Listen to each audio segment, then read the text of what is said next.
नमस्कार।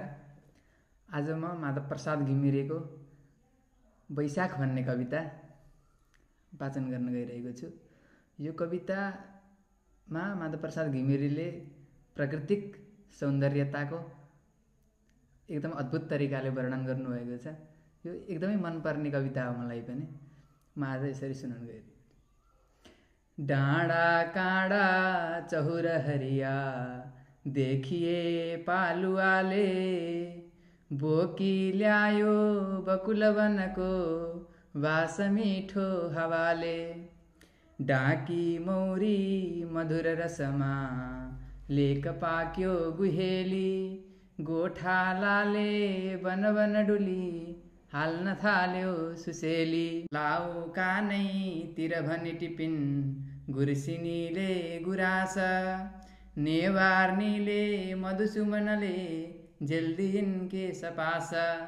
भोटेनीले मगमग बुकी फूल बाँधिन् तुनामा, कोइली बोल्यो बन बन नयाँ प्रीतिको सम्झनामा। आए पाखा वन चहुरमा फूल लाखौं पलाई, को भन्देला सकलैनको नाम मिठो मलाई। मेरै धौला गिरी शिखरमा छैन मैले पुगेको, नेपालीको दिल छुन जै छैन मैले सकेको। मिठो वासना मधुपवनमा आज आइरहेछ, एउटा थुङ्गा वनतिर कतै मुस्कुराइरहेछ। को हो भनी बन बनै कोइली गाइरहेछ, नौलो मान्छे कुसुम पथमा हेर आइरहेछ। चौतारीमा बर पिपलको बोट नौलो लगाऊ, छाहारीको तलतिर बसी गीत एउटा मगाऊ।